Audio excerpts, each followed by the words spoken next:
Good evening, our esteemed viewers. Welcome to the tower once again. Welcome to UNN TV. My name is Dr. Juko, as usual, the presenter of the show and the host. Today, we have a lot of issues that we're going to discuss. And as you know, our children are having trouble with staying home, and we're not having school going on. Today, we're going to discuss one of the great issues with the Dr. Joel. Dr. Joel, you're welcome to this show. Thank you, Dr. Juko, for yet again this opportunity to discuss on this show issues that are pertinent to our country, and I'm very glad to be here. Good evening, our viewers.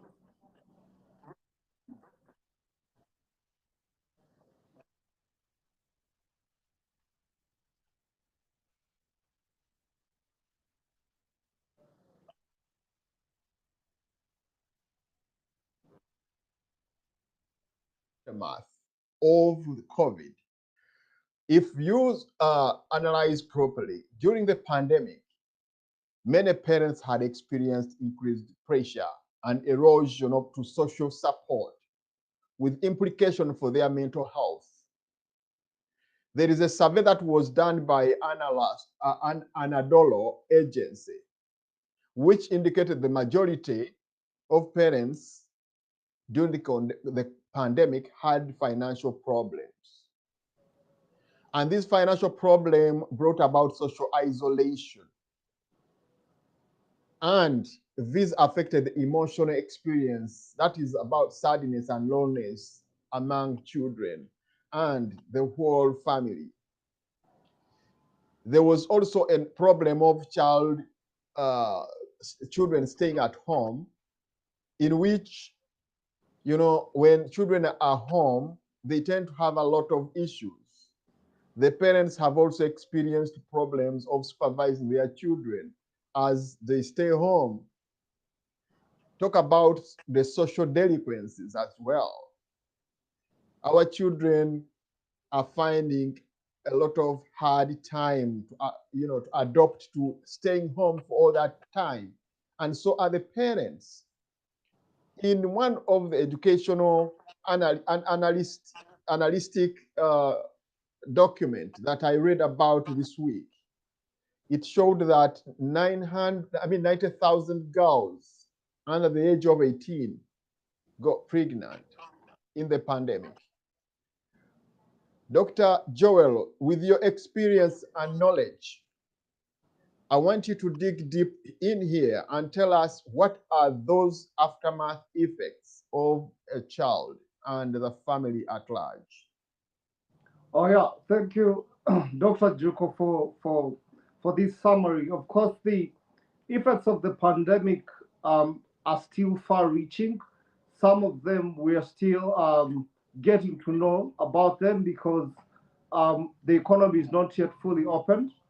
The pandemic had a very, very big negative impact on the family structure in the country because people were not moving, work places were closed, families were sick, um, financial constraints were everywhere, and most importantly, children were not going to school. Now, what is the impact of children not going to school?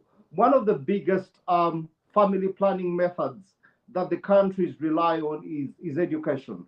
I mean, when a young child goes to school at the age of 4 and they get out of high school at about 18 years, they've been protected all this while, they've been made busy.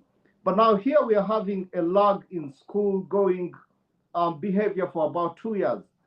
Adolescent girls are seated home. Adolescent boys are seated home. Also, the people who are doing their work are in the neighborhood. Transport is not going anywhere. So we're having these premature social interactions of young girls, young boys, and also with older people. And we are seeing a lot of teenage pregnancies.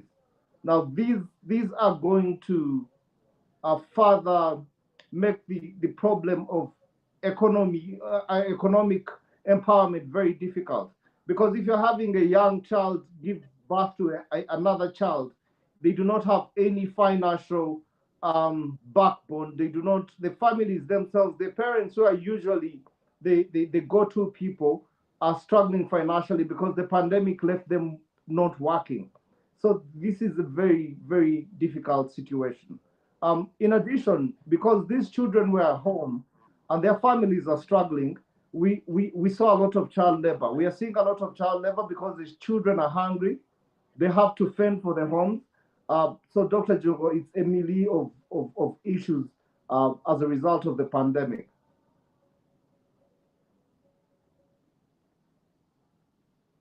Thank you very much, Dr. Joel. When you look at the social structure of Uganda, in which we have extended families, and these extended families tend to be trusted a lot by the people. They tend to be the ones that we stay together with. They tend to be the very ones that cover up most of our day-to-day life. When you realize what really happened in the report that was mentioned, they were saying that 70% of the children that were impregnated were by close people within the family. What's your take about that, and how do you expect people to cope up with such a situation? Of course, when you look at the history of defilement, of most defilement cases, these young children are defiled by people they trust. They are defiled by people they know. So when the children are not going to school and they are staying at home with uncles and aunties, with relatives like cousins, and they're hungry, whoever has something will use it to confuse or to lie to the young girl and engage them in a defilement situation. So we're having families being challenged. First, they're challenged financially. Now they're being challenged by these domestic issues. And of course, the young people are not well equipped with um, information, with skills of how to fend off these predatory um, advances from their relatives. So we're having social protection in the pandemic eroded at the family level and at the community levels because everybody is busy struggling. They're not looking out for the young children, and the young children are not going to school where they would be protected by the school structures. Yes, Dr. Joel, when you again you look at the economic side of it, these children are home, and parents, have not been so much accustomed to that situation whereby children are eating too much. They are home, they have been having them at school. All this rolls about the issue of how to maintain your children and how you offer them what is best. So families seem to be struggling with the way they cope up with a situation for their children being home. Can you also comment about the economic side of it? The burden of feeding a large family continuously, which is not being productive. You're having many children at home. They're not having much to do. You as parents, you're not having much to do. It brings a big constraint on the family. And we're seeing issues like early childhood marriages being augmented in this kind of situation because parents will give away their daughters at 14 years, at 15 years, just to be able to decrease on the burden in the home. And all these bring a lot of friction at home because if you can't feed your children, you get frustrated, you get a form of depression, and then we're having more domestic violence because of the economic constraints and the demands on the family. Doctor, let me bring in Lawrence in this kind of segment. Lawrence, you've had Doctor trying to, dig deep into the socio-economic and a way of living with people right now after COVID. I want you also to give us your view about what do you think are the negative impact of the child of COVID on child and family at large.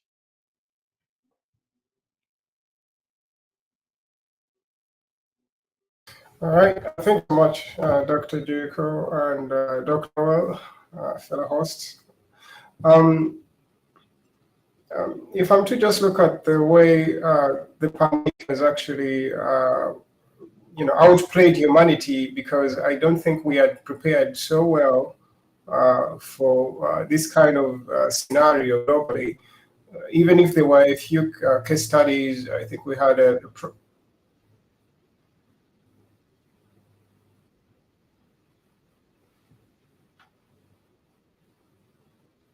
Dr. Joel, look at the political element of this.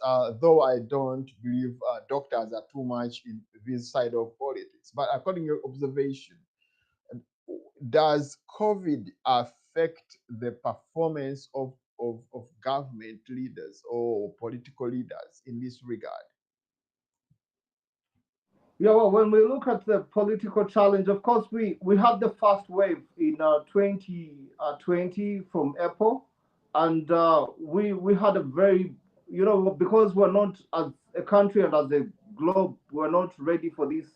We didn't have the resources, so we did a lot of borrowing. And as we were trying to recover from that, we went into another lockdown. So as the government, even as they planned to have some economic support to the most vulnerable communities, the systems were not in place to be able to give the so-called Nabanja money to the community. So you could see that the challenges of the pandemic were from top to bottom.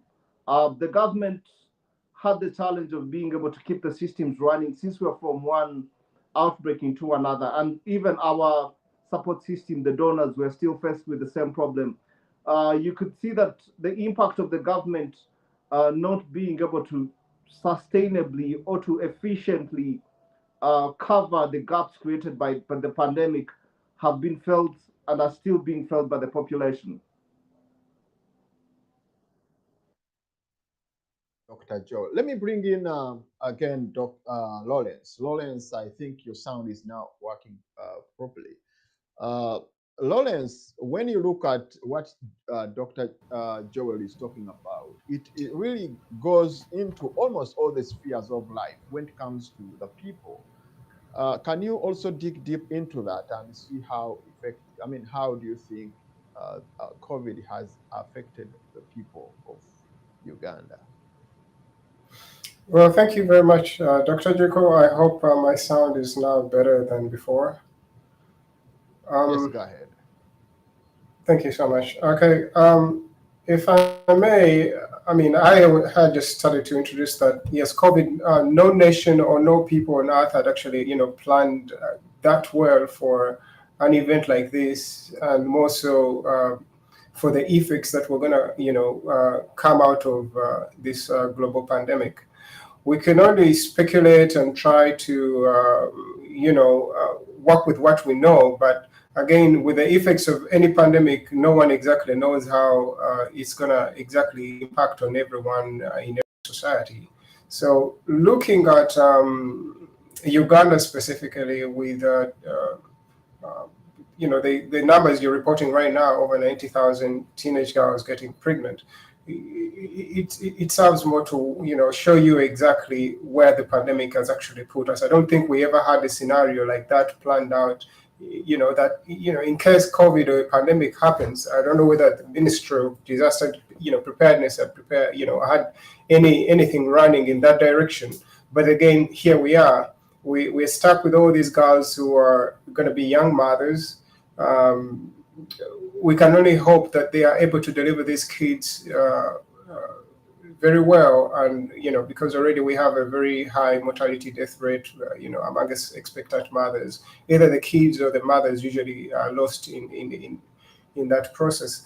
But If I may go further again, stretch this point a little further, back to before the pandemic. Again, Uganda itself already has a high, fertility rate. I think every Ugandan lady or woman is uh, estimated to have at least 3 or 4. I think it's about 5 kids per woman, which is very high globally, and already that had the reason why even our population is already expanding is because before the pandemic we were still adding a full million, about 1 million people to the Ugandan population every year.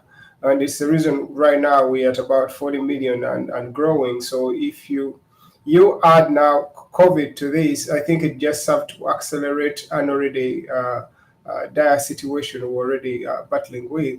Yes, we can all agree that we are having population expansion or explosion globally.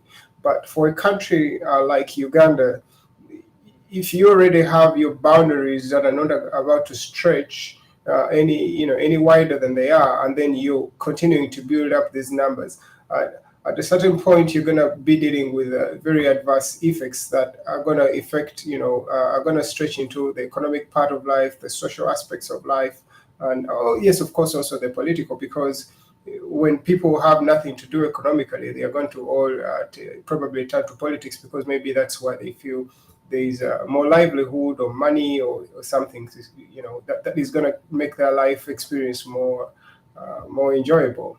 So at the moment, yes, we are stuck with this, and of course, Dr. Joel and as Leber to expound on this topic really, really deep. But I can only imagine what is going to happen to our health facilities out there, which are not, equipped to handle probably these many numbers eventually, because. I don't know how we're going to handle all these teenage mothers showing up, and even the adults are showing up with their pregnancies. So this would, of course, call for a government kind of intervention to see how they can have a well laid plan on a national scale to handle this, because now it's a known variable that we have to deal with as a nation. That yes, initially you're expecting this number of mothers, and then these would-be mothers that we're having right now, the 90,000 or the 100,000, they were not planned for. So they have, they're going to get into the picture. So I would want to see how the Ministry of Health or any ministry that is concerned, probably gender and equality and all these, jump into the driving seat to be like, you know what, I think we estimated that we're only going to have this number of children. I mean, this number of births this year, but then with the effects of COVID, the numbers might be going up. How are we going to get in and then, try to manage this right now? So for me, it's of course more questions, and then trying to see how the government can, try to realign itself to these emerging issues, and we get solutions that work for everyone, and then such that we can have a good, healthy population out there. Thank you so much, Dr. Joko. Thank you very much, Lawrence, for that insight. Let me bring in Mr. Kisitu there to give us his view as we try to run away from this topic. Go ahead, Mr. Kisitu, to look at this. Yeah. Thank you so much, the moderator. In as far as COVID-19 with its effects in Uganda, they are far-reaching, and indeed, Uganda has greatly suffered. I don't know why Uganda has been greatly affected as compared to other countries of East Africa. COVID-19 has affected almost everything, or almost the economy in all the three aspects of the human survival, the social, political, and economic. When you look at the social part of it, most especially the side of learning, interacting with others, solving problems of the society. So problems have increased in the society, including the violence in families, the misunderstandings have increased, corruption has increased as a result of corruption, observing curfew and other guidelines. A lot of money is being exchanged on that time. Still, cases of killing have increased, and we wonder who is killing people, most especially during the curfew hours in COVID-19 or COVID period. Yet we think that by that time no one is moving, and we still have a lot of question marks on that. COVID-19, when you look at the side of education, it has affected us greatly, causing high levels of unemployment, starting from the askari at the gate, the teachers themselves, the cooks, the compound, those people concerned with the compound maintaining it. When you look at the side of the market, sincerely, people who sell rice, we understand that the education sector is the major market, the major source of market for all the rice products. All of those, their market has greatly reduced, and people are very much unemployed that side. Even the agriculture sector has been affected, because most of the things that the agriculture sector produces, it is the education institutions which always consume them greatly. It has been affected. When you look at the students themselves, the school-going children, they have been greatly affected, starting from those of the beginning class, the nursery section.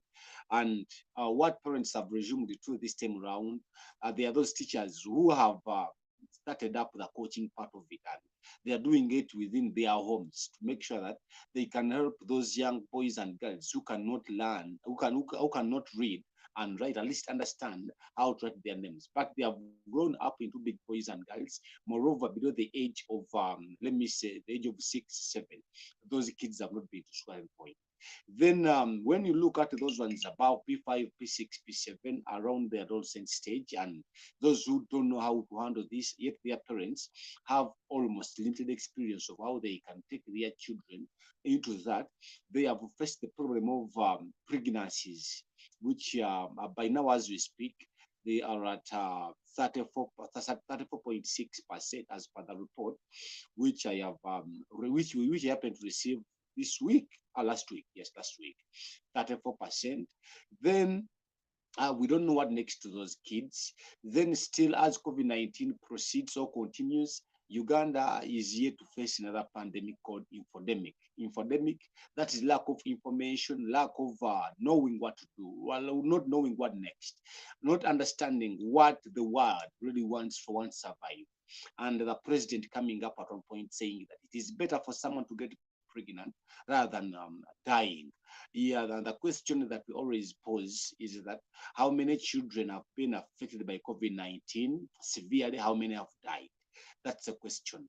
And if you give us the excuse that it is better they get pregnant without dying, then it happens to be a very lame excuse for keeping education institutions down, because we don't have any student that has died of COVID-19. And it is proven worldwide that a child can stay with COVID-19 and survives without even anyone discovering that this child has at one point been affected by COVID-19. So still looking at the side of the teachers, for the first time, ever since I started to understand how the world survives, a teacher has been very much undermined by the leaders in the country, and they are doing work of work for survival, which is far below their standards. You wonder who is going to inspire the world tomorrow. You wonder who is going to instill the very good behavior of behaving within the child.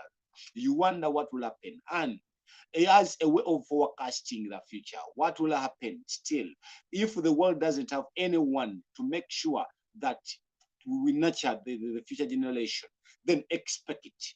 A lot of violence, a lot of criminals being committed, a lot of unwanted behaviors in the society. Therefore, as far as the future is concerned, when you look at the kids who have lacked the information, sincerely, COVID-19 has affected Uganda so much. And the challenge comes from here.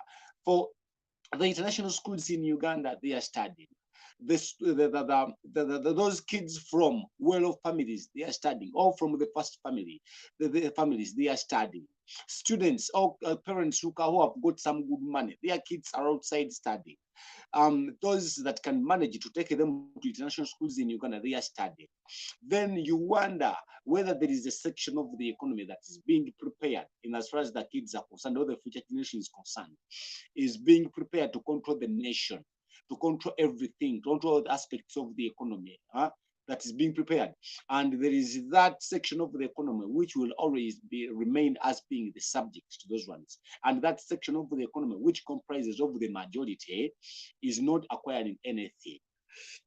However, the government has continued to issue out the learning materials in newspapers, lessons on TVs and radios have continued. And then the question is, how many can access that? What is the impact of that in society?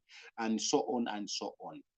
Still, when you look at COVID-19, my dear, the viewers and the moderator, COVID-19 is still tearing Uganda into small pieces. I remember at one point they said, or the president said that now over 200 people are allowed to converge for ceremonies for what? But I've happened to watch the prime minister moving around the different parts of Uganda. And when you happen to look at the gatherings that she always has, they are over the number that was dictated.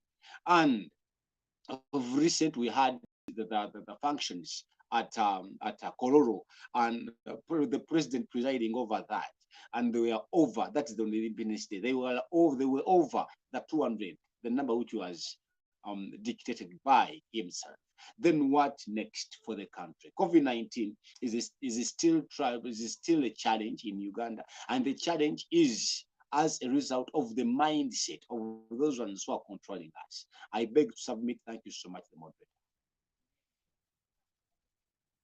Kisitu, I hope it has sunk. Let me bring in Dr. Joel to wrap up this topic, and then when we go for the break, come back with the deeper discussion of today. Dr. Joel, can you wrap up this topic, please? Oh yeah, for today, the pertinent issue is that we need our schools open for the children, first of all, to get the social protection, because the more our adolescents remain in the communities without doing anything, the more their futures are becoming bleak. The longer they stay in the communities, the more they are at risk of getting teenage pregnancies, the more they are at risk of child labor, the more they are at risk of further, education and social degradation. So we need to do whatever we have to do as a country, as communities, to ensure that our schools get opened, our children go back to school. Of course, we cannot underscore the health threat, so we need to continue to promote vaccination as a way forward, and also to continue to have dialogue with the leadership, so that ways are devised to have schools opened as soon as possible, because we have a bigger challenges. And of course, on an economic scale, we need to have our people getting back to work. We need to have the economy open, because the longer people stay with poverty without work, the more all these issues that we have discussed are compounded. As you have seen that in such a short time, we can't do this topic justice, because the after effects of COVID are far-reaching. They are far-reaching every part of our socio-economic and educational lifestyle and behaviors. So, Dr. Juko, we need to have a bit more discussions on the effects of COVID, and also to try to brainstorm more on what can be done to stop the challenges our children are having, our women are having, and our society as a whole. Yes, thank you.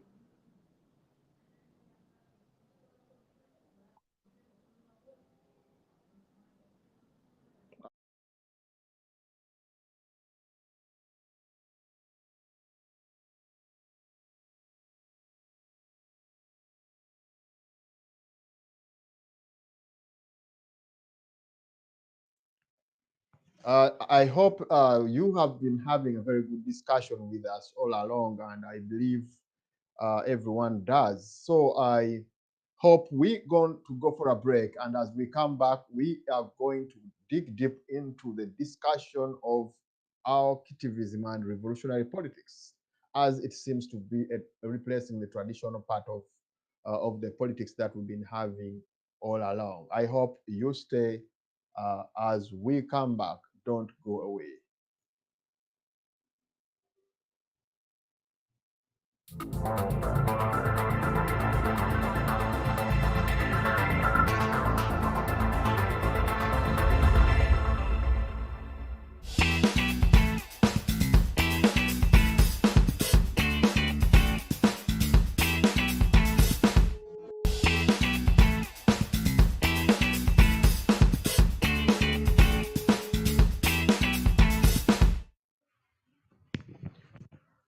Thank you. Welcome back to the tower at UNN once again. This is the second segment of our discussion as we try to look at some issues that are really pertinent within Uganda.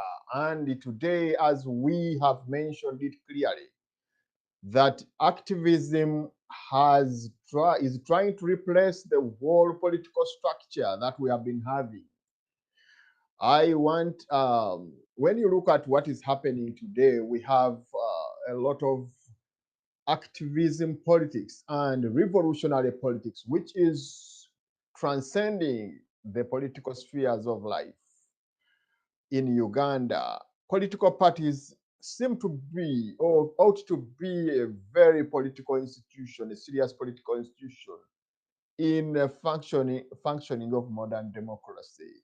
However, in situations where we have poor politics taking shape, there is an aggressive dimension that usually come over to take on what is happening. And this is what we refer to as revolutionary or activism. I have in the studio once again, I have Lawrence Semugoma, as usual, as the analyst, and we have Mr. Kisitu in this regard, and I have Joel.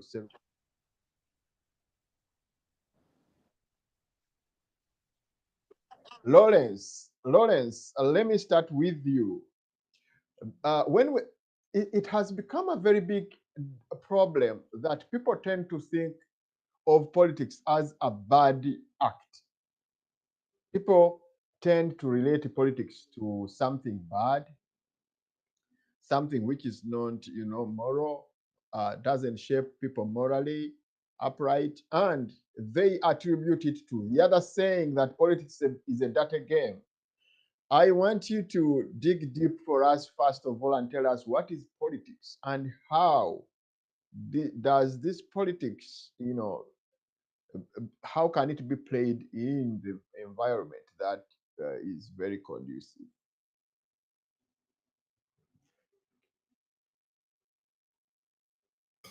Well, thank you very much, Dr. Juko and fellow guests for the show. And I really appreciate that question coming from you, as into whether politics or what politics is or perceived to be, and whether it's necessarily a bad thing or a bad activity to get into. Well, politics fundamentally is purely leadership. That is what it is. Because I think all political actors are in places of leadership, trying to effect leadership, and they are trying to, kind of exercise, or rather actually implement the people's will in a way. And of course, with that, you need to be in a leadership position per se. Not that you always have to be a leader to, implement the people's will, but at least politics dictates such. So from time immemorial, that has always been the case. People, when they realize there's no leadership, it is a society without leaders is bound to have so many challenges and so many issues. It's the reason why historically, when you look at the people of Africa, even without necessarily having contact with other places elsewhere, they had their own, kind of rulership systems or chiefdoms or kingdoms, and there was a process to grow to become a kingdom. You didn't start off by being a kingdom. It was a bunch of, small families or small communities that kept expanding and, bringing in more members. And with that membership growing, more strategies came in that now this is our focus. We are having food insecurity. We need to stop gathering out. Maybe some people should farm. That has been the history of people trying to build politics per se. It's needs that bring them together, and this that desire to be secure that has built politics to the way we know it today. Now, I disagree with people who say that politics is necessarily, a bad game or a bad thing. It is the people in politics who are bad, because no one, or rather, when nations or systems are being built, no one accounts for corruption, bribery, and all these other vices that come out of politics. The amount of dishonesty and pick on any vice out there that you've seen in your leaders. No one usually creates a system of governance or rulership as a nation or even as a company, as a corporation, and then he's going to consider that people are going to come in and steal. But why do people steal in the first place? Now, of course, I think that gets to Joel's side of things in the medical field as to how people are born and how they are nurtured, the environment they're in shapes them to be a certain way. People are not necessarily born thieves, but if you're in an environment whereby you're going to be forced to steal because maybe you lacked, or you're just not disciplined enough growing up, I am quite sure being put into a position of power, these vices are going to manifest themselves. So the people in politics telling lies, people in politics who are corrupt, people who are taking bribes, I can assure you, even if you put those people in another corporate environment, these vices would still show up. So it isn't necessarily that politics is bad. It is the people, the individuals. You need to narrow it down to the individual. So if the individuals, society doesn't put enough emphasis on that to try to groom people in such a way that they are upright, I think churches have tried to do that. They try to focus on building very moral, responsible citizens. Most of the churches that are into building schools, especially the Catholic Church, I think is good on education right now in Uganda. I think they dominate the schooling system out there. And you can see the products that have come out from those schools. They're a little different from the ones that probably were not in church-based institutions. But that doesn't mean that those who go to non-church-based, founded schools are going to be any immoral. But what I'm trying to bring out is that the history or the background of a person is going to impact highly on the kind of politician, if that is the path someone chooses to take, and kind of when he's put in that limelight as a leader, what kind of person are you going to have? I remember in schools, people were given opportunities to be leaders of classes and, of segments of school. You're a junior prefect, or, you're the head prefect. How did those people, how did they handle themselves while in school? And when they got out to school and maybe went to the university, that is maybe high school or primary school, and then went to the university, because I think at the university, that's when real political activism starts. People are into now joining into these political, parties, because at that point, you're considered mature, you can make all these decisions, you can participate in, the bigger game. And at that point, if you look at the leaders you have, what has been their track record throughout getting to university while they were still in that grooming, and then after university, what happened? You'll find that most of the people who have had a bad track record from way back, it's not going to change when they get into big leadership positions, at a national level or at a district level per se, depending, because we are assuming that everyone is going to grow in some sort of way, grow their leadership skills phase by phase until they get to the top.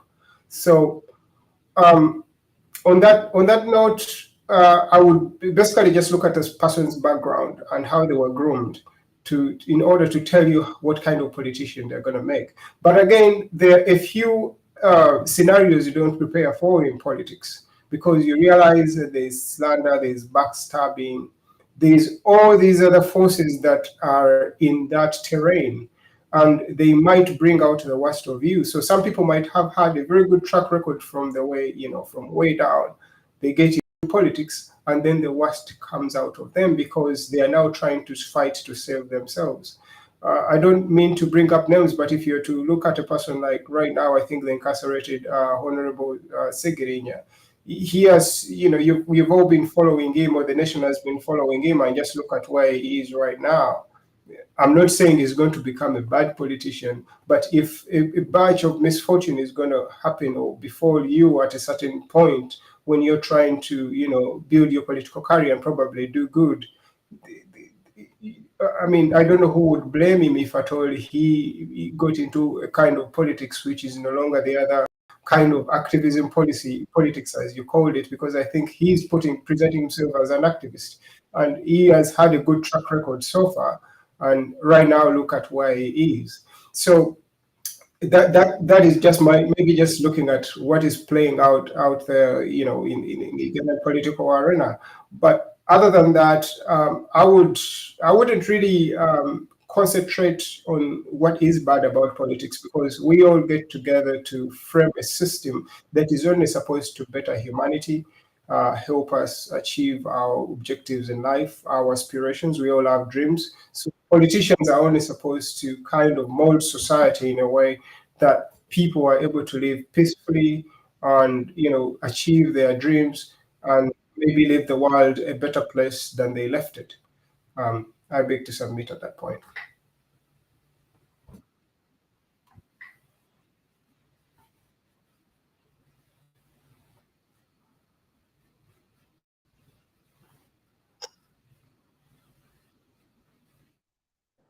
The question is, according to what you observe right now, I want you to use your medical and psycho knowledge and relate to what Lawrence has talked about.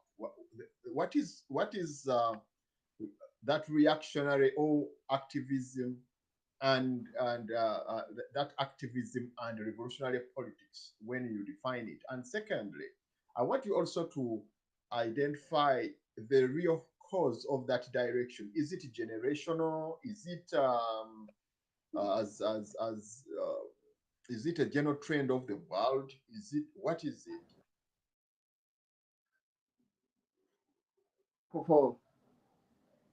Thank you, Dr. Juko, for that question. Well, when you look at when you look at the politics of the nation and the world, it's gone through different segments, different changes globally in countries like the U.S., who are seeing uh, a nationalistic kind of movement, make America great, of course, championed by Trump. And also, we are seeing technology changing in how people react to issues. For example, in traditional politics and political groups, we used to have, a few members who are having the platform to talk about the grievances of the society. We right, because I mean the communication mediums were traditional. You would have newspapers, you would have national television, you will have national radios. So access of people to air out the views that probably are eating them about their day-to-day lives was minimal. And then here comes the age of social media, where everybody has a camera, where everybody has a microphone, where everybody has multiple memberships to different social media platforms. So these have provided space for people to be able to talk about the issues, and therefore promoted activism. Um, like Lawrence said, politics is very important. Anybody who is not politically conscious is not socially conscious, because the leadership decisions that are made on a daily affect us. We've been talking about COVID. For example, if um, an individual decides to steal money or to divert funds that were supposed to provide vaccines, provide medication in hospitals, who is going to suffer? The hospitals will not have the necessary materials to be able to provide the service, And in the end, this will be felt on a community level. And where we would have, in a traditional setting, where we would have individuals maybe camp and send their messages to a leader, to one person who is in a party to talk for them. Now they can quickly go into Twitter and say, hey, wait a minute, we are not having doctors in Mulago. We are not having a medication in Mulago. And strictly speaking, that's the birth of activism.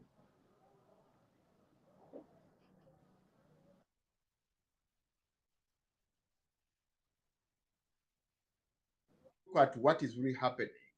You tend to relate it to possibly some other countries like US, where the leaders themselves tend to be advocating for that kind of rigorous behavior. Like when you remember what happened during President Trump's time, he was too much of that kind of person that was in the social media, and all the time he would inspire his people to be very active.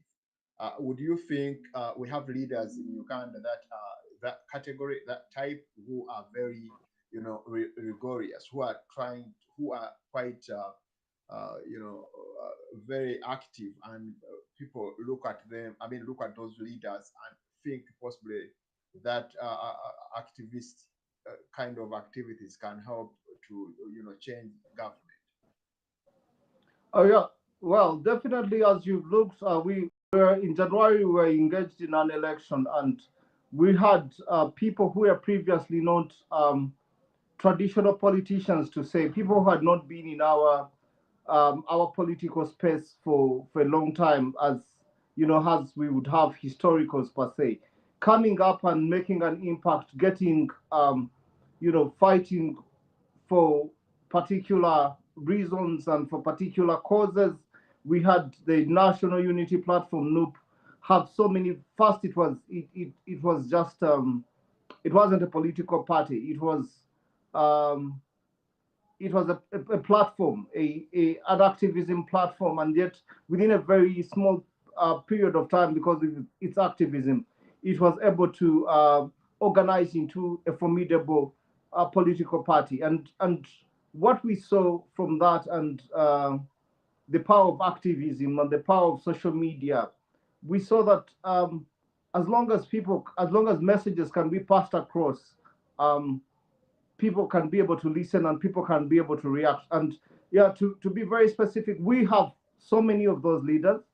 We have so many of those individuals creating an impact. If I could say, if I could talk about Stella Nyanzi, she was a bit extreme, if we could say, depending on your view, on how she was putting out issues. But definitely, she created a trend of people getting to listen to the views of the public. Recently, we have a girl who wants to become who writes about becoming Museveni's side chick. I do not know if you've been able to read that, but it's a bit of a tongue-in-cheek way of putting forward issues that are affecting our country, like corruption, like not respecting constitutional rule, not respecting institutional rule in different sectors of our society.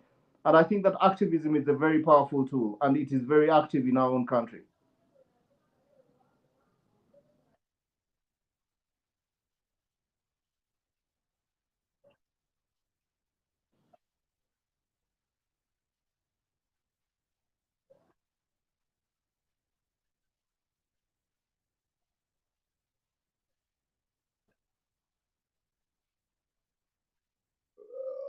Activism, that element of being aggressive. I think, as you mentioned about Dr. Stella Nyanzi and the young lady that wrote a poem. Do you also think the language is taking people into that direction, which is used by people of respect? I think that traditionally society has found different ways to communicate their problems. If you look at literature, when we have a lot of the great Shakespeare plays, they were they were talking about the social problems at the time. The social problems were being expressed in the form of theater. Now, right now, we're having young people who are trying to put their message forward. Okay, the language is sensationalist, probably to catch attention. Okay, because the matters that we are facing are grave. We would wish that things would be said in a more conventional manner, but again, I don't think we are facing conventional times, given that we're having pandemics, given that we're having widespread corruption, which is not being addressed, which is becoming a norm of society. So I think that individuals are incensed by the level of the social wrongs that are ongoing, that the language that they can master is not the usual, calm language. I think they are being pushed towards using language that would be able to grab the headlines.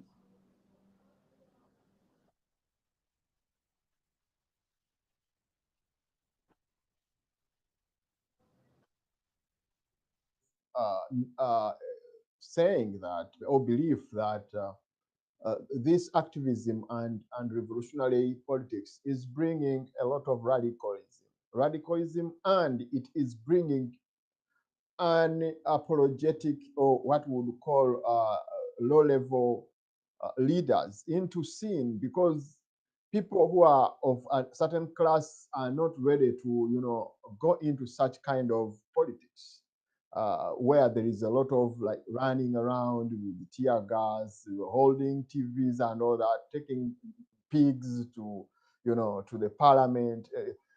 Some people with decent kind of background wouldn't so much indulge in such kind of politics. What is your take over that? Well, thank you very much, Dr. Juka, once again. Again, for that question or perspective that people hold, I think, yes, that has been evident in our politics today, that there are a good bunch of, there's a very good number of people who are actually very good leaders who have been tested probably on the lower levels, like I said, because in politics or in leadership, you grow from a young level, from school, and then after school to community level, and then district, and maybe to a national level. Well, there are people who have been tested probably on the school level, but they've not been tested on the district level, because they can't exactly do what exactly you're saying. They can't get really active or engage the people they are going to be leading in a way that is probably dramatical, or tries to capture attention and relevance, desperately, as many politicians have tried to do.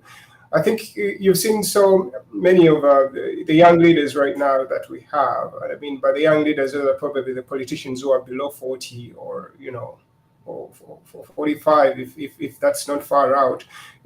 Those have been kind of engaged in this very active kind of trickery, and I don't know what to call that exactly. I'm looking for the right terminology within politics. Myself, I'm not a politician, so I don't know all the terms there are. But they've tried to gain some kind of popularity by pulling off all these other stunts, if I may use the word. Yes, people have delivered pigs at a parliament, and then there's been a kind of a rat race between the police and some of these individuals. You've seen that a good number of times, but that doesn't mean that the older politicians haven't done it. I remember there's a time Honorable Ken Luchamuzi, during his peak days, he was still probably in the same kind of game, in a way, escaping through yam fields and wetlands and all this, to evade the police while he's trying to make his political statement and assert his position. So, and again, the young people we have right now are seeing from the older ones that we've had in the game or in the field, what they've seen others do. The young ones are doing, and probably dramatizing it even more. If you look at a platform like the the National Unity platform, you can see what happened. There was like everyone all of a sudden had a live feed every day to talk about politics, and this is showing you exactly where the world is tending. That is where we are. Young people are leveraging on technology to put the message out. So it's not even a question that the good bunch isn't exactly participating. There are a few politicians who just stayed behind their phone screens and cameras and pushed out a few messages for the day and things of a sort. It is just that maybe some of their channels did not have the following or the numbers that could put the message out. But I'm sure those who felt that they were called to be leaders in a way have labored to get onto that traction and then into the new wing, get into a set of new wings that we have right now in politics and participate in that kind of way. But remember that politics goes with numbers, it goes with popularity, and of course you have to be loved by the people. And so many times the masses are going to gravitate towards whatever or whichever person they feel either entertains them most or serves them best. Usually it's hard to balance those two. Some people are just purely entertainers, they're going to just be funny all the time, but when it comes to real issues they might not. However, we've had a good number of politicians like Honorable Munyagwa and all the rest of them, even Katoro Gwama, put out all these other statements that are usually very comical, but again, sometimes when they get to work, they actually do work for the good of the people. Out there, I think there are many young people, again, who fear politics because of what it has been historically, which is, many people have had a few cases, put against them. I think you all know of Dr. Kiza Besige's wars, since the 90s, when he had all those cases to answer in court. And I think every other opposition political party leader or, personality has kind of faced the same lash. I think the person who was an exception to this was, that is the former DP premier, I forget the name, the one who contested in the 96 elections. Yeah, Dr. Pokaanga Samogere, forgive me, my memory escapes me. But I think he's the one who did not have as many political all these other, kind of trickery that has happened on politics. He's, unless I'm oblivious to the fact, but I've not seen any evidence to that to see whether this has happened. It could have happened to the people who are under his leadership, which is probably the young Democrats who are at Makerere and all that, because those arrests have always happened whenever they're trying to put out a message. So that has happened ever since. But recently, as we fast forward to where we are right now with the National Unity Platform being the key opposition party, you can see that the stakes are higher. If you look at the amount of guns that were pulled out, like during the last political season, it's unimaginable that we're having a campaign or a presidential kind of race at that point. It just seemed like we're having a war or something else other than what we intentionally went out to the field to do. And yes, I can understand that COVID was used as I don't want to say the word excuse, but yes, it's what it is. It was an excuse to deploy all those guns. But when you look, both sides were to blame. The army was still, the police and all law enforcement were coming in large numbers. They also encountering a large crowd. Then it became very interesting. Though I don't know whether there was information to show whether COVID cases necessarily went up during the campaigns. I didn't see data in that pointing towards that.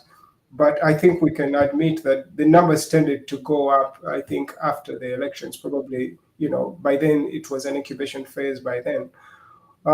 Right now, the leaders we have, I think, speak for themselves. It is what society has pushed out. So if those are the leaders that we have in elected positions, it speaks to the kind of people or population that we are. If they're not good leaders, then yes, the society made a bad decision. If they are good leaders, then yes, we do. And I think it is not spread out that every leader in every constituency or demarcation has actually been a bad one, but some have actually been good, or rather actually good politicians. And now, yes, you're having all these political activism and rebranding coming up, and maybe we shall get deeper into rebranding later. But this is where Uganda is, and we just have to accept our position. And if it's not where we want to be, we can always carry out an evaluation of our pros and cons, and then see how to frame, a better reality for ourselves. Thank you so much. And let me go to Mr. Kisitu. Mr. Kisitu, as I bring you over, I want you also to be very clear on trying to look at the issue of revolutionary. What is revolutionary activism and activism politics, and why is it coming at this particular time? Yeah, thank you so much. Thank you so much, the moderator. To begin with, I first of all thank the previous speakers. I recommend the good work that you did. Revolutionary, when you look at it in a broad perspective, actually we start with the word revolution. Revolution means the fundamental change that is brought up by the people as a way of expressing their dissatisfaction towards the ruling organ or the ruling government or anything that may exist. Revolutionary. A revolutionary is that person who comes up to start up or to support those ones who are expressing their dissatisfaction towards the ruling government. We've had a number of revolutions in the world.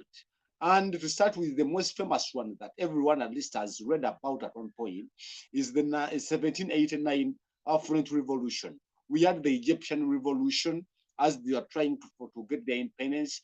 We had the Russian Revolution. The world has had a number of revolutions. Now, when you look at our country, specifically Uganda, as in a revolution, people trying to come up in the broad way of defining this, basing on the situation of Uganda, people coming up such that they can show their dissatisfaction, they can express their way of being badly governed. For instance, revolting against corruption, revolting against the high levels of unemployment, revolting about the way how the pandemic has been handled. Let me look at that one, or the recent one. The pandemic has been handled. Revolting about the way how the government is showing tribalism in how things are being done in the government, the important offices. And when you look at the other concept of activism, that is the way of using minimum active energy to show that you can express your dissatisfaction. We've had people can talk using any other language that he or she feels like. People can abandon doing something and they do the other in the opposite as a way of reacting to how things are being done. When you look at revolutionarism and activism, both of them move in the same direction. In a revolution, yes, we have revolutionists, people who are hard-hearted. A revolutionist is at one point an activist, though a revolutionist can show you actions, can at one point show actions, can at one time turn out to be very much violent by even bringing up the physical fighting, the physical exchanging of weapons. Revolutionarism comes in that way. Activism can be in a way of talking, awakening up the population to find out that they can even see how they are being tormented. That is how it comes about. Then with activism, people at one point, as they are talking, they inspire the world, they inspire the public, they inspire the local people to wage up a very strong revolution. And a revolution will always overturn what has been existing, and they enforce what they think or what the population sees that it should be made right or it should be right. For instance, if people are revolting against the high levels of the high taxes, and again within the revolutions, before I look at the other side, what are the causes of a revolution in the way of violating them? High levels of taxation, that can be among the major factors that causes a revolution in the country. Then when you look at the other point of segregation, also is a major cause of many revolutions. When you look at the other side of unemployment in the country, you look at the other side of assassinating some people. At one point, the leader of the revolution or the activists, when they are being killed, yet they are the people who talk about the way how people are being mishandled, then it results into a revolution. When I take the example of the 1789, we had people who could speak, and by that time they used to call them philosophers. The word activism, I think by that time it was not so much used, but I think it existed.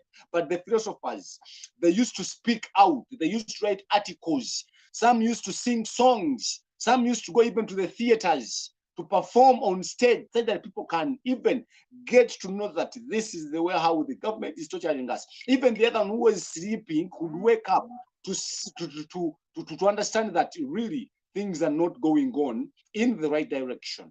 When you look at how people like Barras in the 1789 revolution, that is in France, Barras, Marat, Danton, then we had the other gentleman by the names of Robespierre in the history. We've read about all these books. They tried their level best to make sure that they informed the world of how King Louis XVI was mishandling them by that time, and his wife Maria Antoinette, who at one time reached at a point of telling the masses who were complaining about the increasing prices of the social amenities in France by that time. And she bragged and they told them that if you cannot afford was it or what? Then try cakes. And yet cakes were very much expensive as compared to what was making people feel uncomfortable. And they were like, we could not continue staying in such a situation. And when you try to relate that to Uganda, yes, the first family is controlling the country. Then someone comes up to make a statement which totally make people's heart burn at one point. And likewise, this person is not being tamed by the wife, and the wife also continues to tell statements which do not appetize anyone. And therefore, when people start to write on social media, currently the social media exists. Why is the social media actually growing at a very high speed in Uganda? In Uganda, you can hardly have the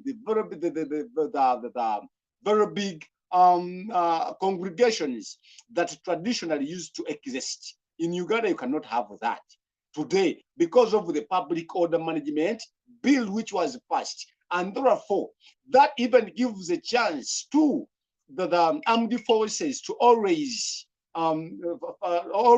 use extra forces such that they can dismiss, they can chase out all the masses that have gathered for a common cause. But traditionally, those masses were there. People could meet, people could talk, people could express their dissatisfaction.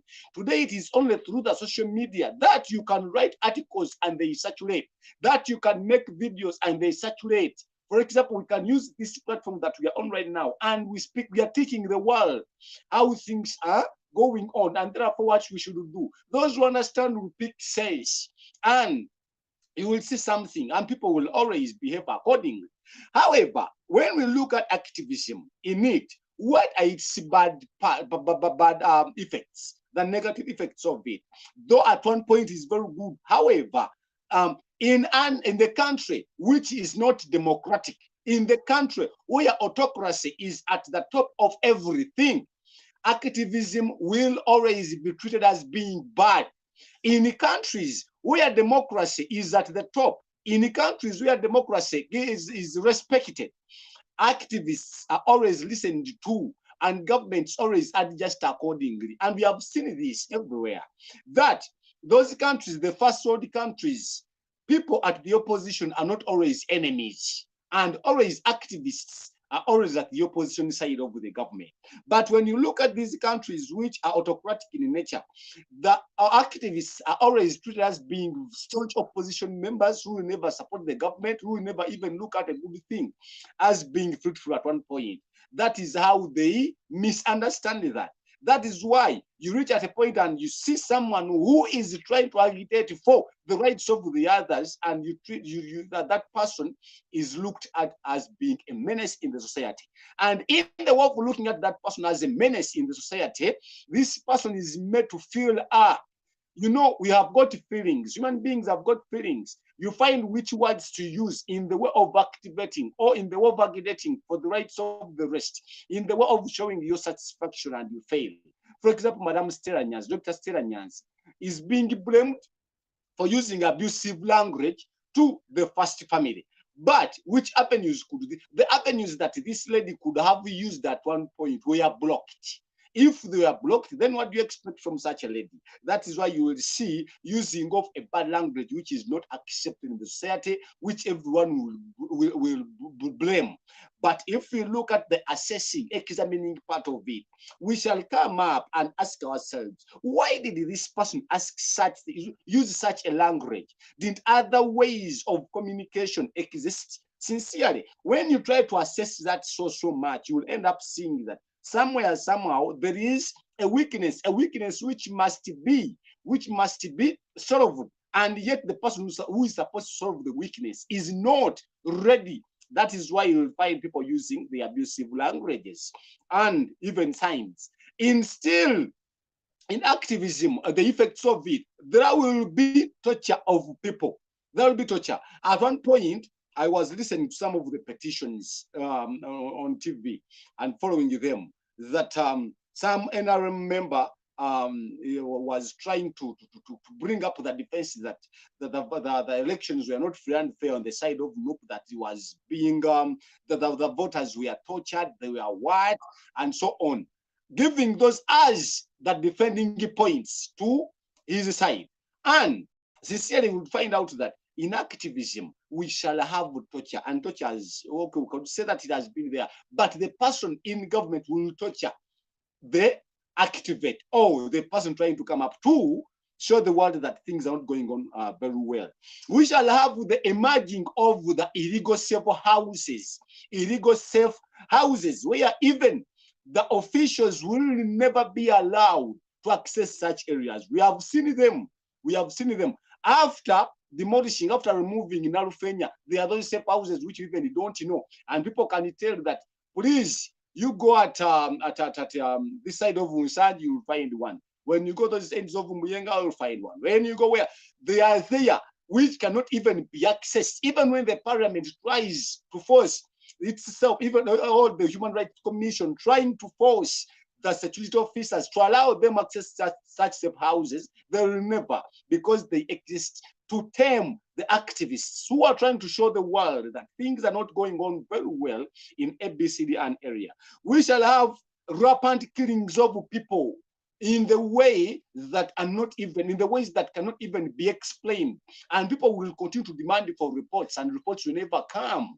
That comes as this person being an activist, this person trying his level best to explain to the world what is really existing. And consequently, this person will be killed. And you will ask yourself, why was this person killed? And the answers will never be given.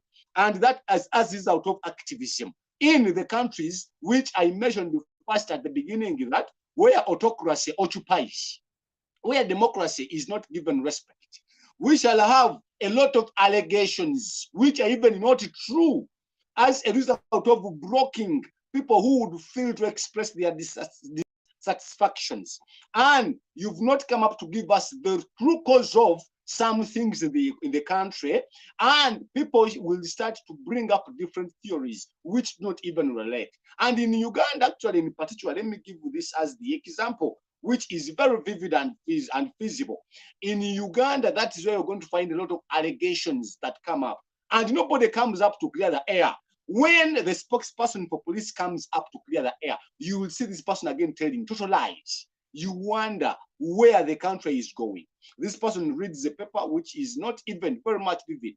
And even when the first citizen comes up to tell us something, we'll end up also reading the paper. And when you try to read, to relate what this person has read on the paper in relation to what really exists, you will find out that the paper was just given to him to discuss it for the international bodies. But us on the ground, we shall not be seeing anything. Then we shall have a lot of tormenting others. The rights will always be violated, even if you're innocent. Or what? You'll end up when your rights are not respected, we shall have the effect of diverting attention. Instead of people doing something that will earn them what to eat or the means of survival, because of the way how activism is being understood in the country, that is the negative manner in quotes somewhere, people will always be diverted from doing what is very important to what is not important. For example, the moderator, please give me some seconds.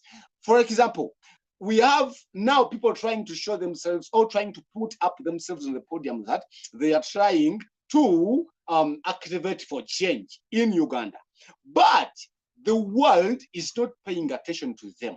I don't know whether there are allegations that are coming up in the country. I don't know what really is the problem. But even the other side that is expected to join these people over the front for the red card, let me call it the red card, they are not willing to join them. I don't know whether it is as is out of allegation. I don't know whether it is as is out of what, but we shall discuss that when it comes. We also have very good points about that.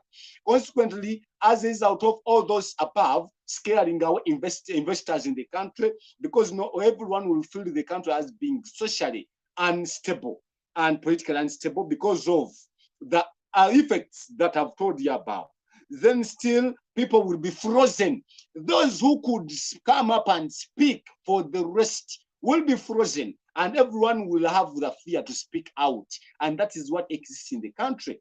And if they see you speaking, they'll always ask you that, oh, you man, what are you, or do you have anything that is defending you? Are you so big in the government of Uganda to come up and speak about what is affecting the population?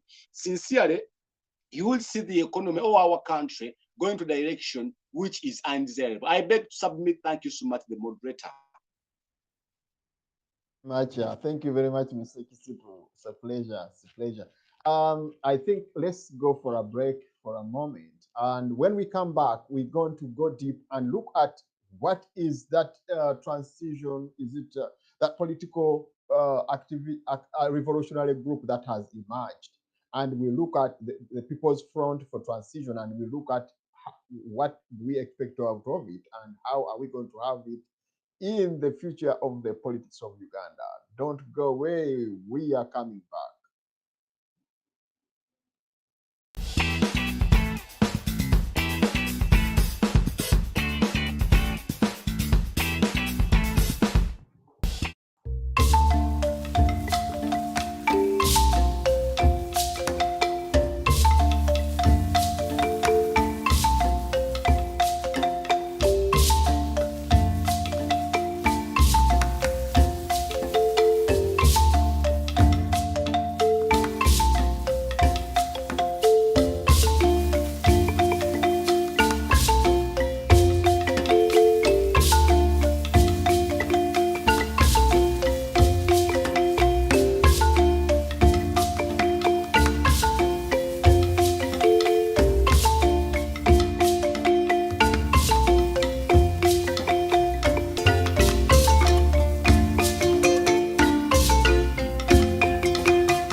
Time takes a toll on everyone, they say. Time is merciless, it won't wait for us to change. Time, I am stressing out, I can't figure out what to say. Oh, time, just give us time.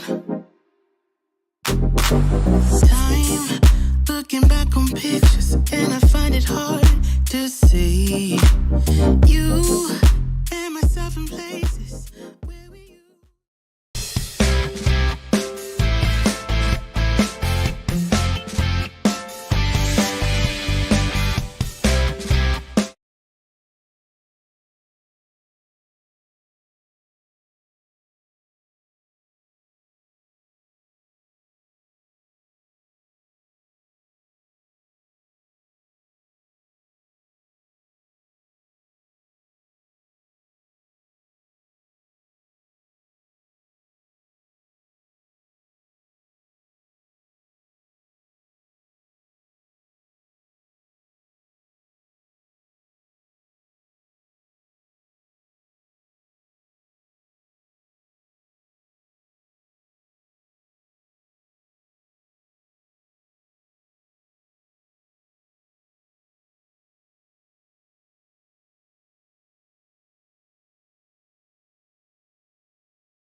We are welcome back to this show, ladies and gentlemen. We appreciate your role and the way you're trying to do all this discussion. With me in the studio, as usual, I have Dr.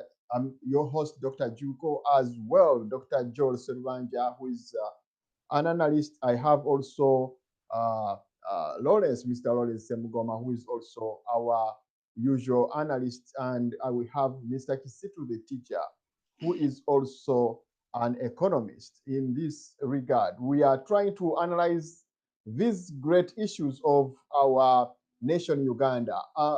Let's recently we have had another issue that has come up, which is the Front for Transition. I mean, the Front for Transition. Is it People's Front for Transition? That is led by Dr. Warren Kiza Besigye and the Vice Chairman, the Lord Mayor Elias Lukwago, with Mr. Mabike Michael, Honorable, who is the Secretary General. This has come in to rejuvenate the political, possibly the political brand that has gone down a little bit in the recent 1 month. I think that would be one of the factors.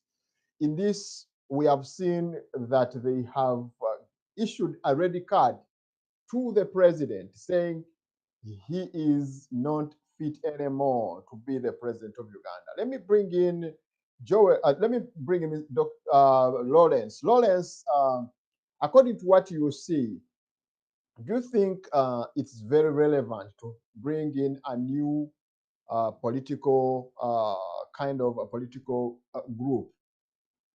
Because we have been having people power and look, which is so vibrant.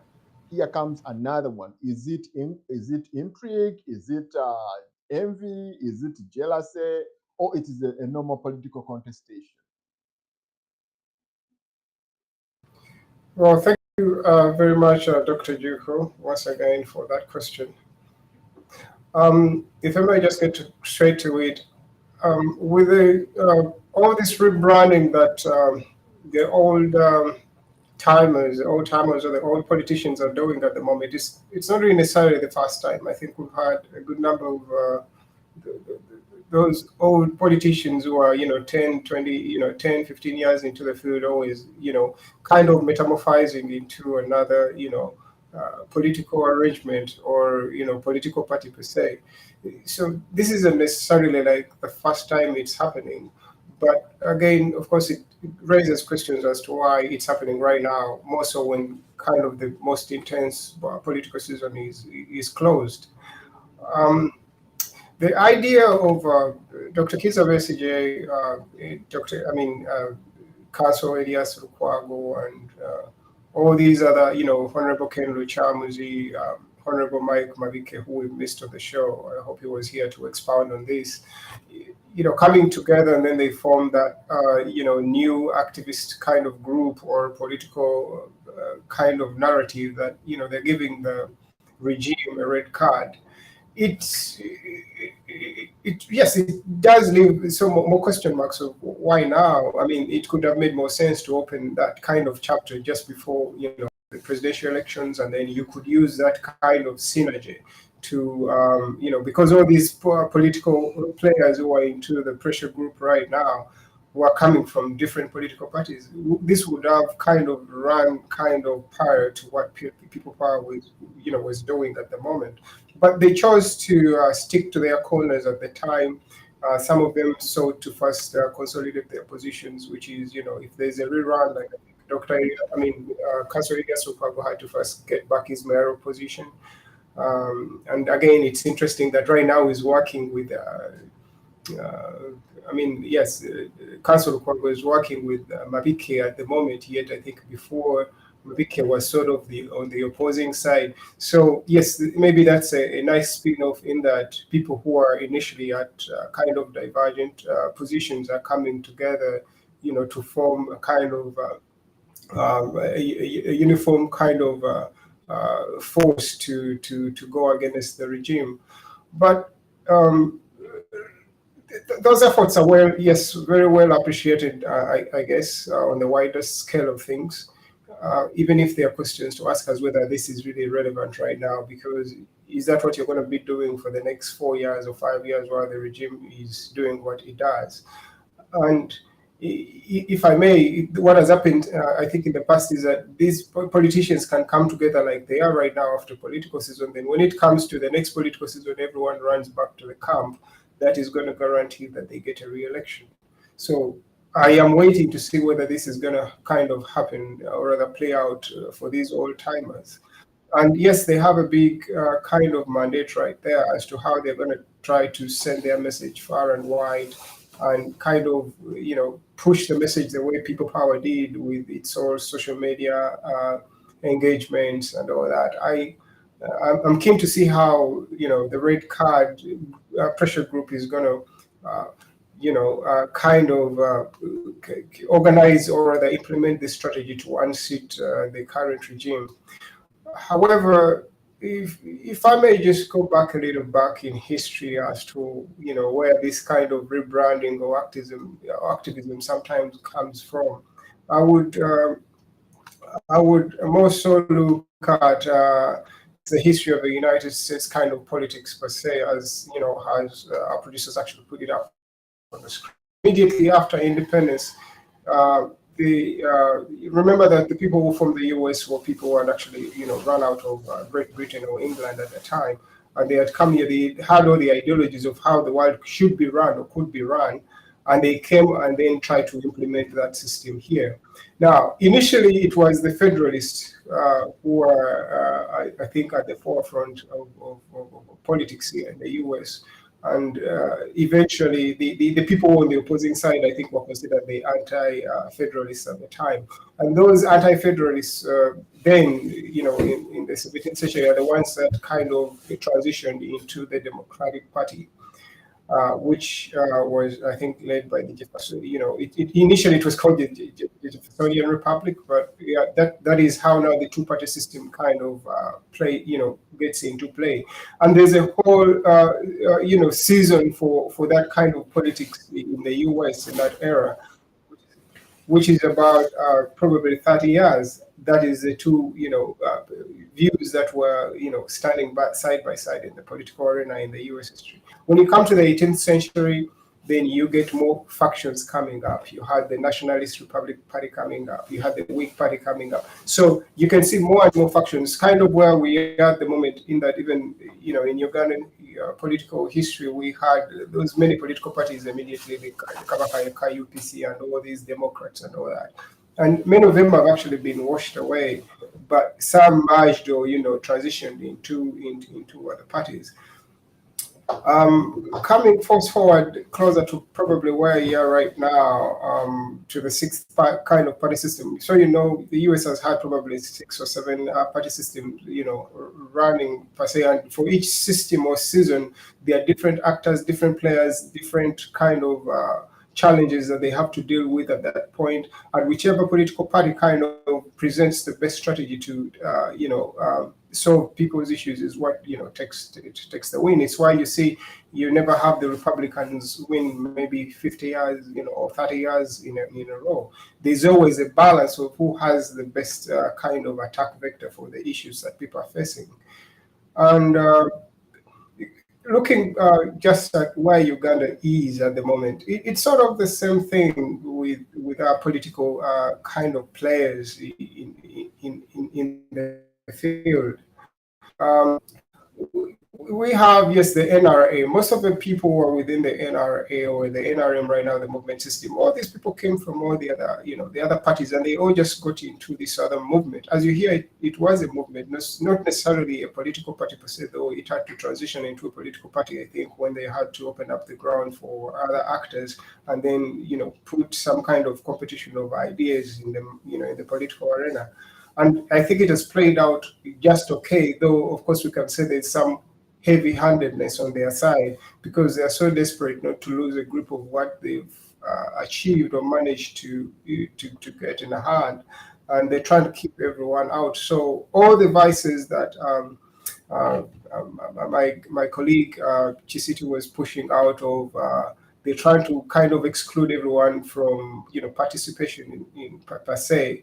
It is just purely that there's something to consolidate. Yes, you can see the president, while the political parties that came in, all these, uh, I mean, while these activists come into play, like the People Power came in and they're like, yes, we are coming to represent the people and we're coming in to cause this other change. Uh, on the other side, on the NRA or NRM side, they already have Vision 2040, in mind. And here we are at 2021. That means that, T minus 20 per their plan, which I don't think we are willing to give up. And I think that was demonstrated in the way the regime conducted itself even during that political season. You could see they're just opening up all these infrastructure activities and all these, it was just business as usual for the incumbent, while Noob, also with Honorable Chapman, was so desperate trying to kind of push the message out and build relevance and convince people to come back to, to trust him with taking the nation forward. So looking at that, whereby that you're two people, yes, you say you're open to competition, but the way you conduct yourself doesn't really speak to that. It shows you that yes, probably this is another show of that. Yes, we're practicing this, but we're not exactly going to do this. Um, at the moment, yes, the people are, desperate to change, to cause change in the country. Just like my colleague Chisitu just pushed it out about a revolution, and yes, the NRA also kind of presents itself as a revolutionary kind of system or people or system that came because, and indeed they did make so many changes, more so in their first 5 or 10 years or so. There's so many changes. Some of the things that were removed will probably never come back. But at the moment, when we come to Noob, yes, it's the same thing. They also like, we're going to change everything. We are yet to understand what the other plan is. And probably right now, while they are in, the leaders of the opposition, they should be taking more time trying to frame a strategy of how they are going to revolutionalize, politics in Uganda. What are they exactly going to put on the table? And this got so many people in trouble initially. Whoever would ask, what does NUP really have to offer other than removing the head of the government? That question was always pushed in the back, and they're like, no, we just need to get rid of whoever is in that driving position. But yes, you could get rid of Museveni per se, the president, but then what happens if he has already a system which for him he has created for his party? His kind of the first 10-point program he had, his Vision 2040. How are you going to kind of work through that to convince Ugandans that you are really going to put out change? Or it is going to be you're going to get in and then you're conflicting with all the plans that the previous regime had. So at the time, it is just time to go back to probably a political school, if there's any, for our people who want to, really participate in politics and create the change that they so desperately wish to, see in the country, to just reorganize themselves. We can just look at this red card front pressure group right now by Besigye as probably maybe a kind of step towards that direction. But we wait to see what they're going to put out on the table and how organized they're going to be in countering that regime. Thank you so much. Lawrence, for the insight, and I really appreciate.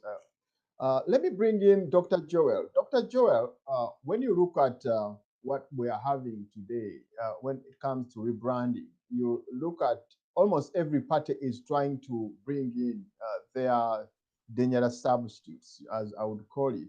When you look at the NRM seems to be also citing those people that can replace the president. I saw kind of contestation between the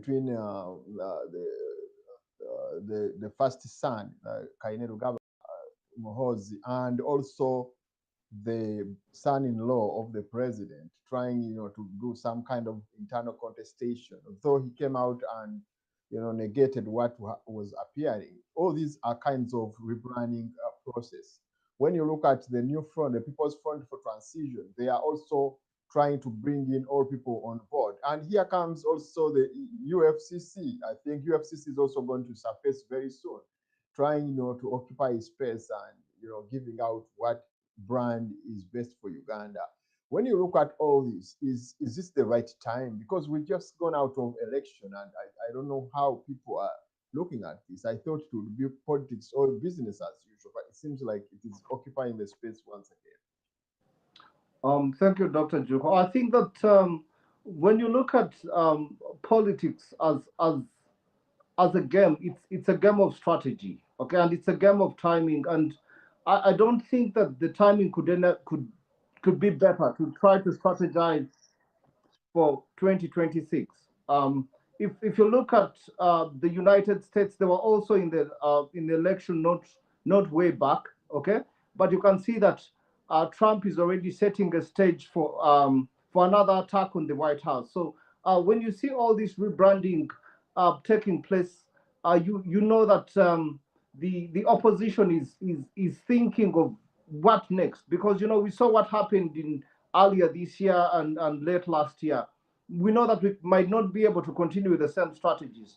So you're seeing a case of old wine, new skins. For example, we are seeing old players who have been part of reform agenda. They have been part of Forum for Democratic, FDC, and now they are still coming up with a package, because democracy is a game whereby you have the majority taking government and the minority taking the opposition, and those in the opposition agitating to be able to take on power so that they can have their agenda played. So these happenings are not surprising to me, because you could see that in the previous election we didn't have, everybody was not fitting within the works of the National Unity Platform. Not everybody was able to express themselves in that arena, so they have to find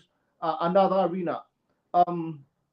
Unfortunately, some of the parties or pressure groups that were formed previously have had a very short lifespan, but probably because they've been formed by similar actors, there's a lot that we have learned, and we're yet to see what the red card and the new fronts are going to offer. Now, Doctor, when you look at the general atmosphere, people are saying that we are tired of politics. Politics has brought us a lot of issues, and now here comes the political actors are very, very, very pertinent, acting in a kind of way that everybody is occupying space. Do you think the public? How do you think the public is going to perceive all this? I think that usually the public has periods where they are fatigued, probably because whoever they were vying for to take a post was not able to take office. They have that period of fatigue. But again, if these ideas are good and they are able to address the pertinent issues, because we are still having pertinent issues, corruption is still rampant, we are still having mass killings, we are also having extrajudicial situations. So as long as there are still issues to be addressed in our society, politics is still something we will embrace at one point or another. This might not be the period that we are embracing all these ideas, but inevitably we have, because it is a means by which we're able to create better society. So I think that the public will in turn be able to support one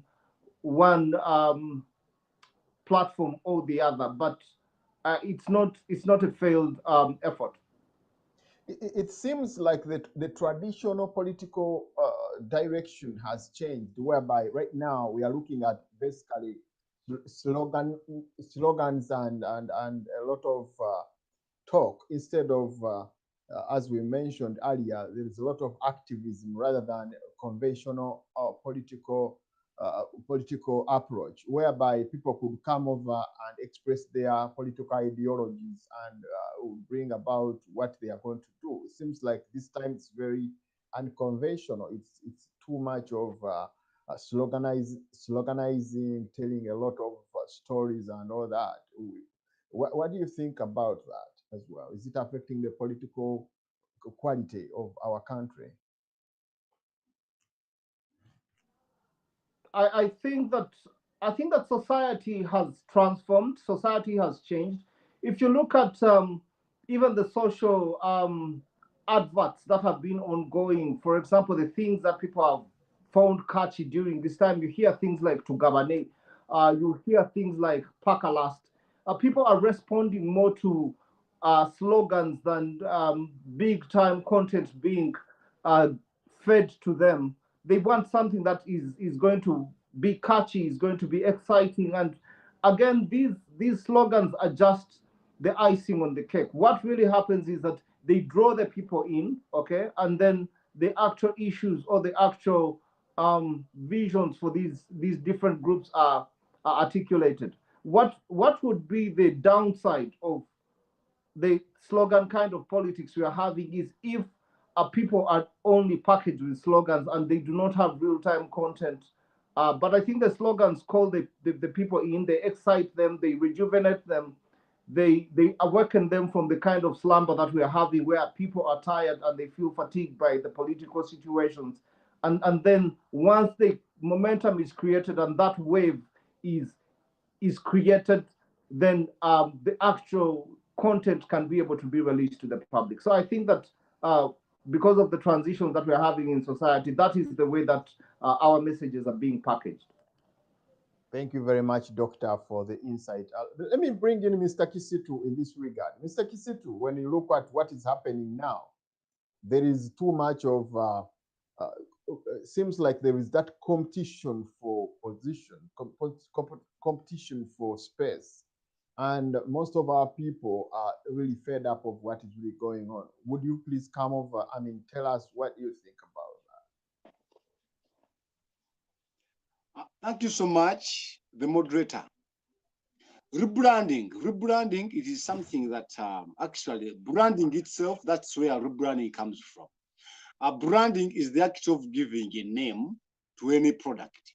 When you look at it in the aspect that we are discussing today's evening or today's that side, I don't know what time it is, but in Uganda it is a night. Tonight in Uganda, rebranding in as far as the politics is concerned, the parties are trying to make sure that they shade themselves another color.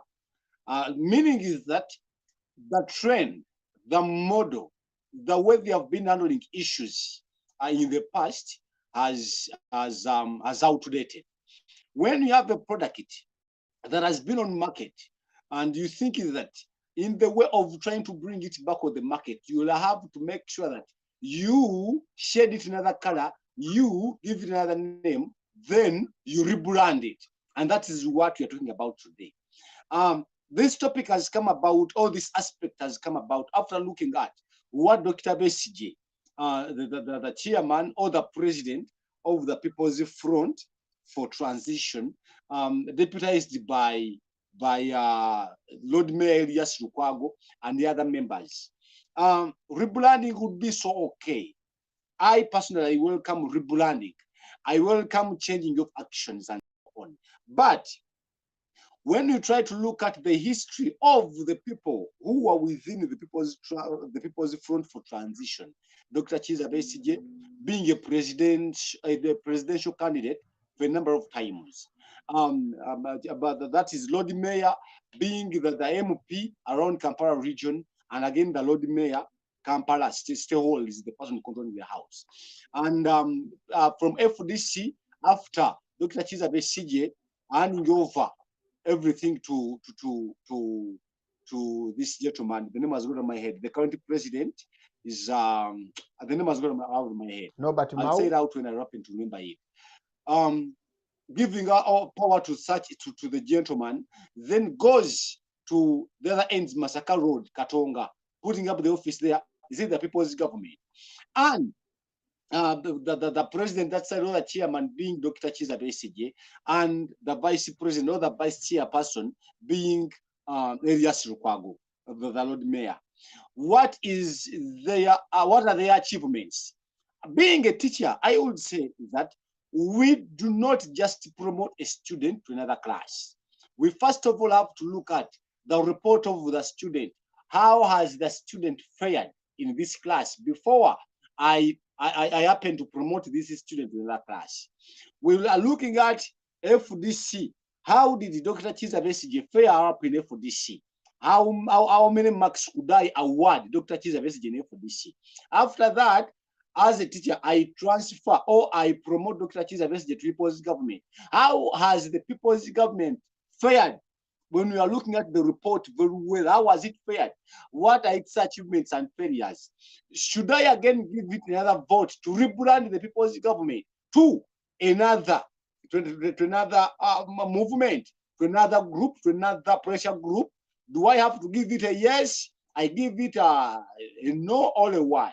So rebranding is very okay, but who are those people within the front for the people's front for transition? Who are those individuals? In my opinion, I think, by the before you look at the opinion, but all of those ones who are watching us right now, on the ground in Uganda, the minister, the president, brought his cabinet, and the cabinet right now, I think we can look at what it is doing in the matter of politics. The prime minister, actually being so much different from the others that I've seen myself.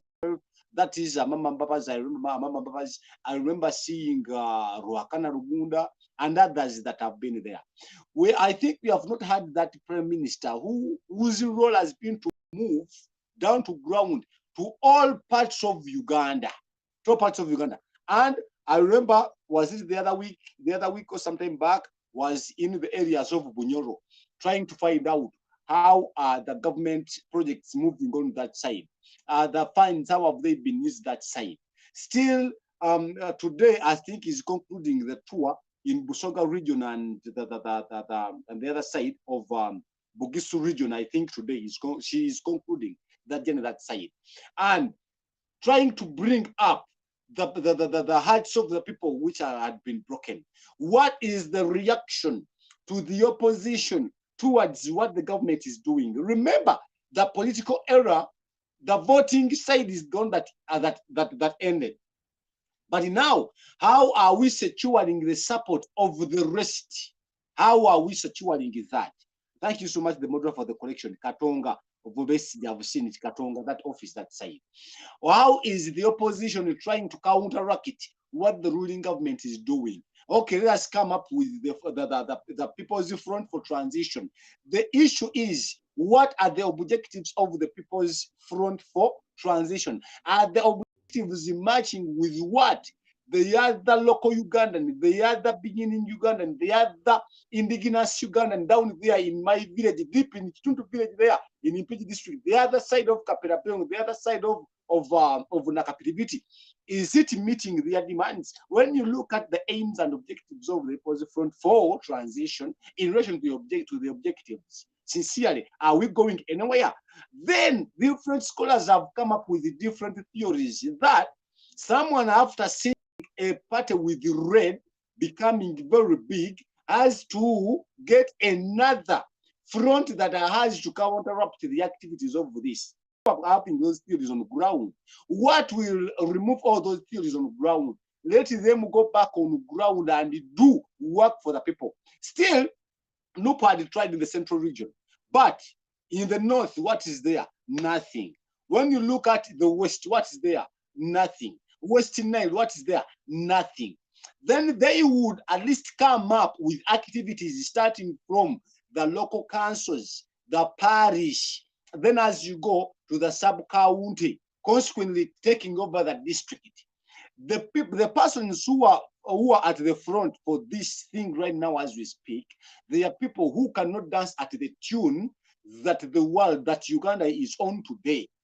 Bobby Wine, or the Mr. Robert Chagulanyi, was very much a threat to the ruling government. extent that today a party that has been in existence for just a few years is the leader of having the leader of opposition in parliament. Why? Because they try to dance at the tune that we Ugandans want to hear of today. Now the rebranding is on, but people at the front, sincerely, they cannot dance at the tune that we currently want right now. The methods that we are used before by Dr. Chizaresi, the work to work, today, according to the way how COVID-19 has dragged everyone around Kampala, would Dr. Chizaresi start with his work to work to Kampala? I'm sure it will be the people of Kampala.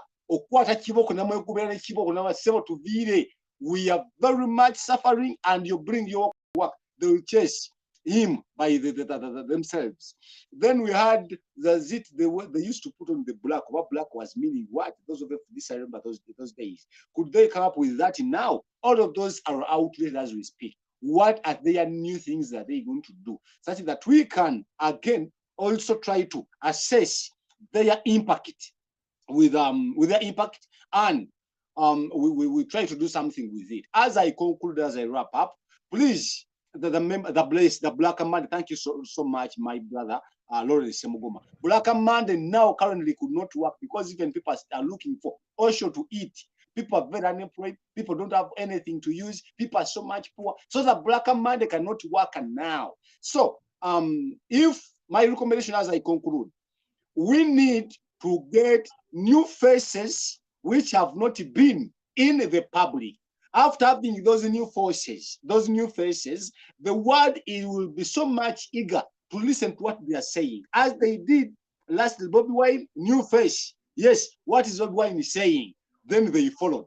If we could have those new faces now without having the old ones, then the old ones give us advice.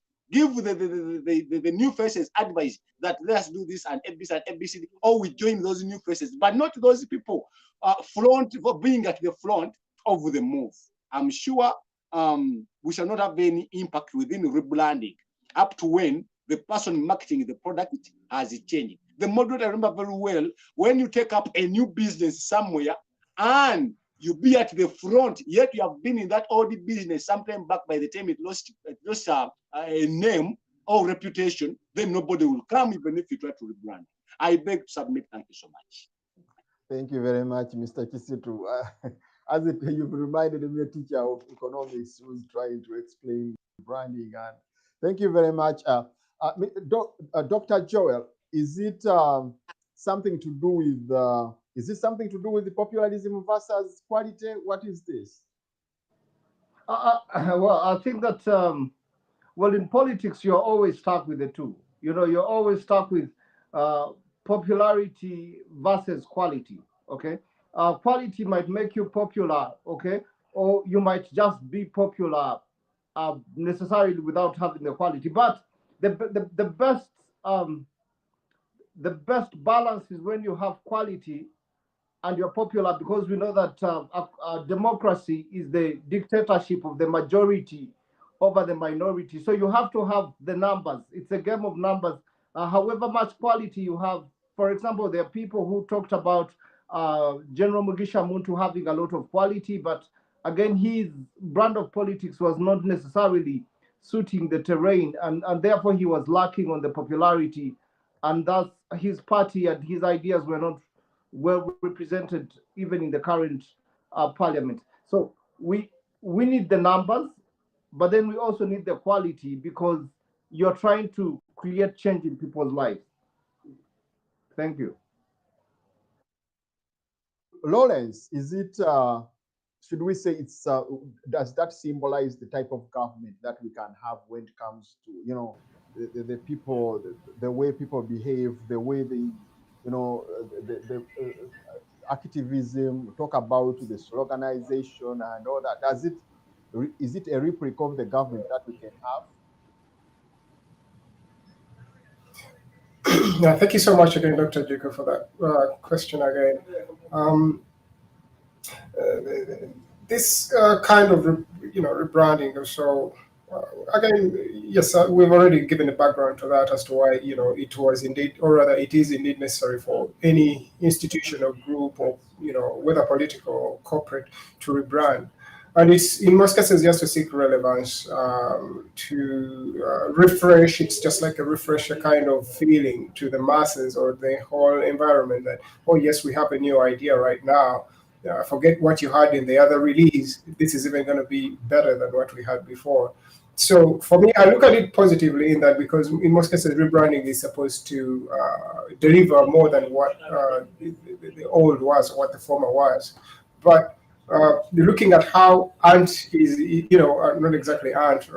I know there is also that Ant story, which of course it's. Just like my brother, Dr. Joel, has just hinted right there, that Mugisha Muntu has some supposedly good quality politics. And I think many Ugandans have always shared that sentiment, that he's a very good political player, but he doesn't seem to come all the way to the front and all the way to the scene to take up the stage. And I think the most recent experience he went through, which he was losing his presidential seat within the party FDC, kind of showed you how a person can be backed into a corner, and then it makes him do things that he never thought he would. Being part of the biggest opposition party kind of arrangement, political party, which is FDC for the last 20 years, and then he just gives it up for 200 votes, because I think that was the margin between him and the current FDC party president, Amriat. And then he goes on to establish a whole new party, which only God knows whether it has numbers or offices like the way FDC had tried to do for the last 20 years plus.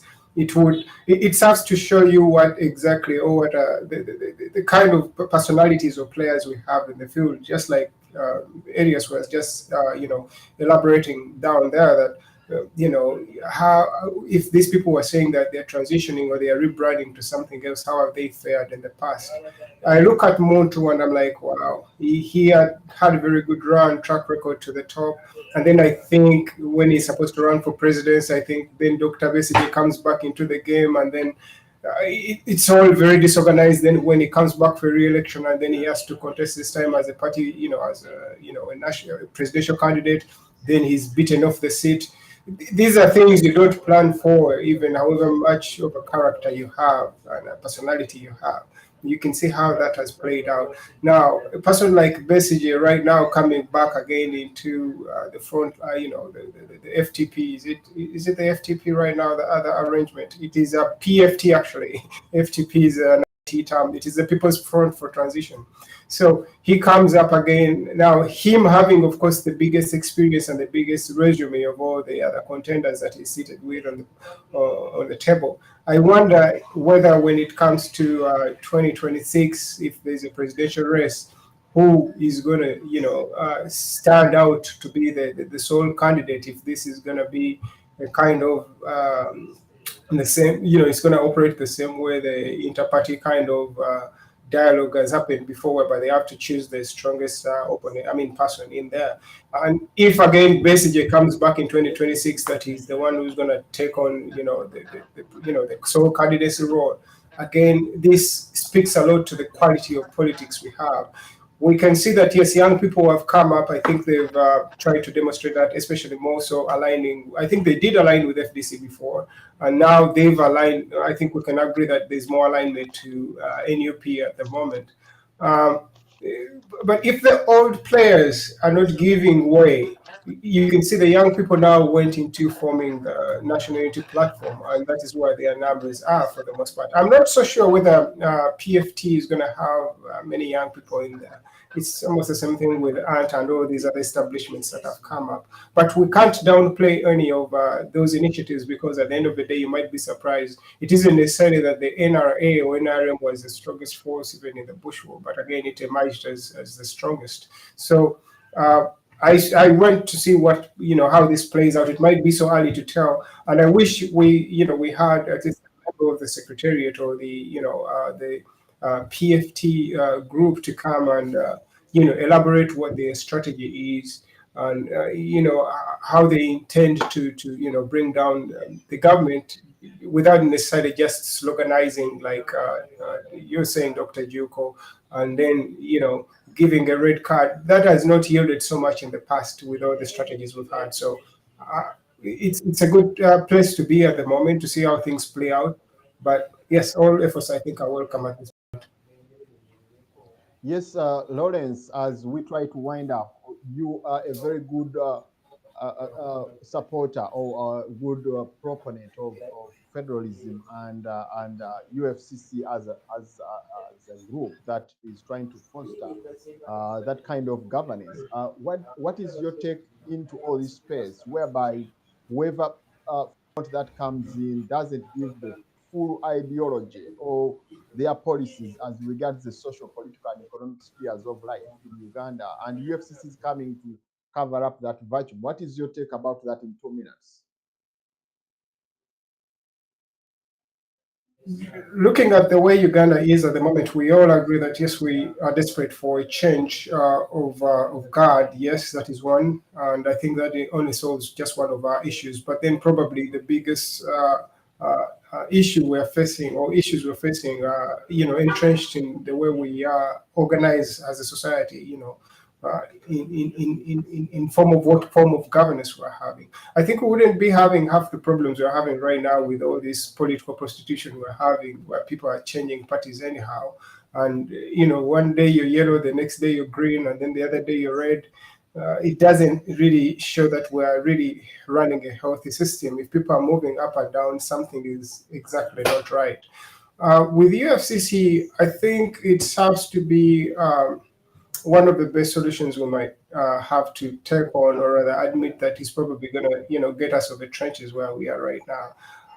Federal as a proposition has been on the table since inception, and it is nothing new that right now this is necessarily something a new group has come up with that we need.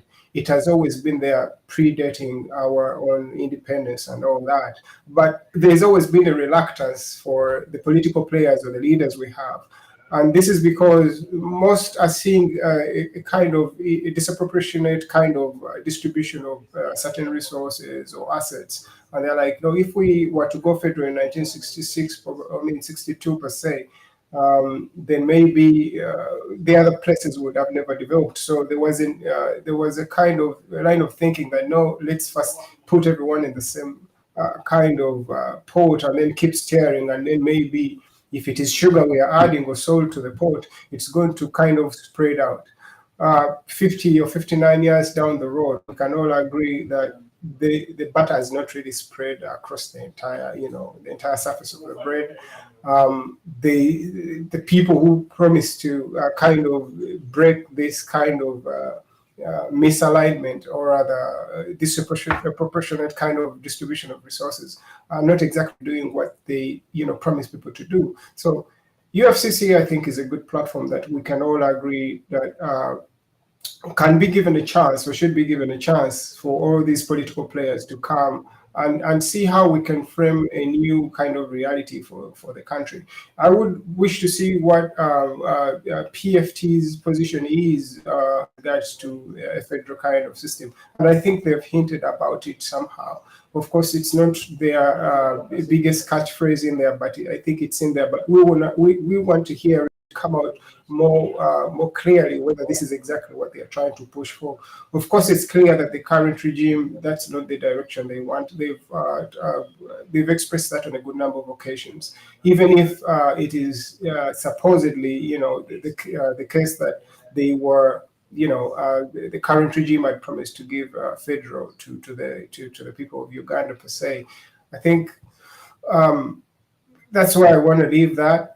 If we can have all these players, if we can have Loop get into the table and PFT, if there are any other sympathizers out there, they don't necessarily, political players don't necessarily need to be coming from a party. You can come as you are, and then, we sit on the table and then try to evaluate where we are and see if we can get a better reality and, secure a better future for Uganda. Thank you so much.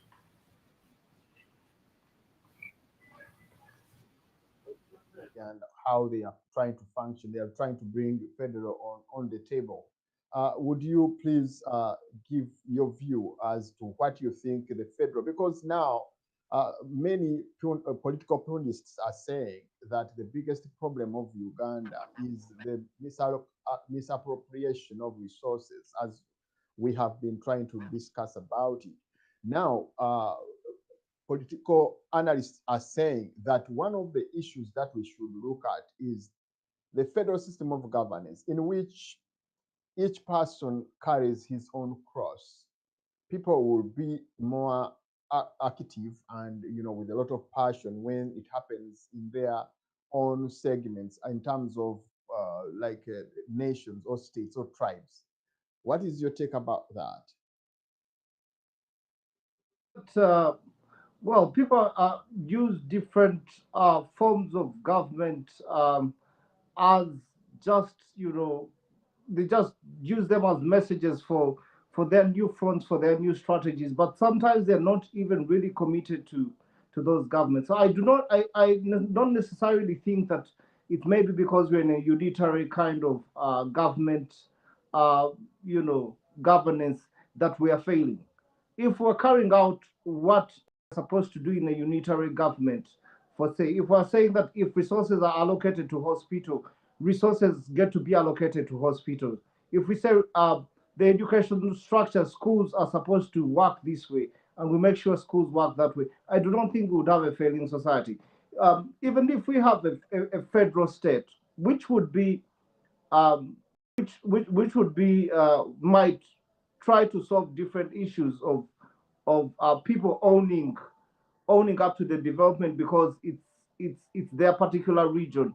I think that if we continue with the same strains of corruption, we continue with the same strains of embezzlement, we continue saying one thing, formulating very good policies, and then not implementing them, we will end up in the same corner. Okay, I think that changing the mode of the form of government, the way we govern, might not be the biggest crisis right now.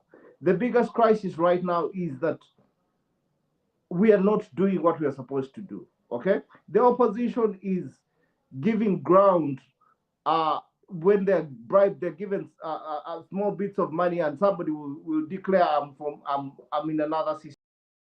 We had we had a person who was championing, the Honorable Betty Kamya was championing the federal system in 2016. She even had a party. She traversed the whole country telling us how good the federal system would be. But currently, she's in the current government, supporting the current government. So I do not think that these ideologies are more than skin deep. I think that we first have to organize ourselves on implementing what we are saying before we can even try to transition ourselves into another form of government, which will come with its own challenges.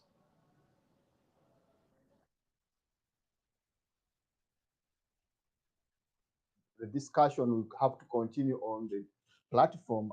I wanted to bring Mr. Let me bring now each of you 2 minutes to wrap up and say bye-bye to our viewers. Let me bring Lawrence first. Lawrence, can you come over and say your views? Wrap up your views in 2 minutes, and then you say bye-bye to our viewers.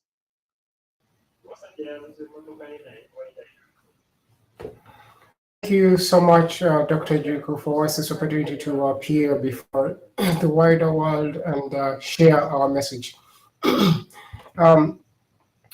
What I could say is right now, Uganda just has to just walk the talk. I think a lot has been said, and I think it's time to act. And we can talk all day about issues, but if you're in a place whereby you're supposed to do something, you're head of a ministry, you're head of a parastatal, even if you're head of a political party, just do exactly what you said you would do. So let's just become more proactive or active in the way we carry ourselves around. Of course, considering all these views and perspectives that technocrats and all these analysts are giving, because everyone is just trying to see that Uganda gets better in sort of way. UFCC, PFT, Even the NRA might, in their way, kind of think that they're trying to build a better society. But they should also be cognizant of the fact that if things are not going well, they should consider the other voice of reason that comes in to tell them that, okay, the way things are going is not right. Can we just steer things a little to the other direction such that, we even out the plan? So my message for the day is just, let's just become more actors than talkers, and just keep the conversation going, and maybe eventually frame a better reality than we have right now, or at least. Thank you so much. Yes, Dr. Joel, can you wrap up and say goodbye to our viewers?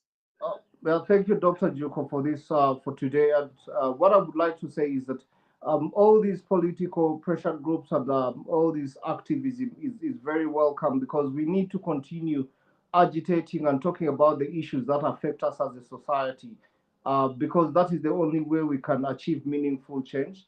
So it is up to the public to choose a direction, but we also would implore that as we look for the catchphrases, we need to provide quality leadership at whichever opportunity that avails themselves. On the health situation, we need to continue to put into effort everything that we can to fight the impact and the effects of COVID, what we discussed earlier, because it can rob a lot more from us than just taking our lives. It can take our livelihood. Thank you for the opportunity again, Dr. Junko, and good night, our viewers. Thank you very much. Mr. Kisitu, I don't know whether we can have you to say bye-bye to our viewers. Mr. Kisitu, can you now say goodbye to our viewers? Yeah, thank you so much, Doctor, for the opportunity granted. Federal system of governance, actually, before I even say a lot, but when you look at federal is a system whereby regions tackle on their individual problems, and the central government or the ruling government could be there just to make sure that it monitors. Its work is to monitor. So federal system of governance is the only way to go. And I could say, before I even proceed the other side, before the coming of colonialists, the regions of Uganda, the regions of within Uganda, were within the federal system of governance. Buganda under federal system of governance, Busoga under federal system of governance, and Bunyoro and other regions. And what happened when colonialists came in Uganda, controlling Uganda, actually giving, that is Mutesa one giving the colonialists the gap to help him control, protect Buganda. That is when we lost everything. At the time of us receiving our independence, those agreements that they signed even before, they're the ones that caused the problem.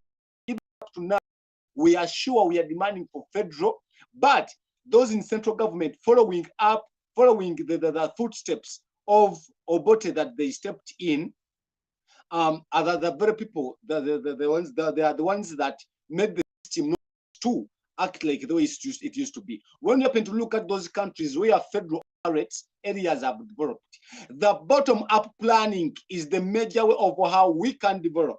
The attracting of the masses to engage in planning and development is the only way to go.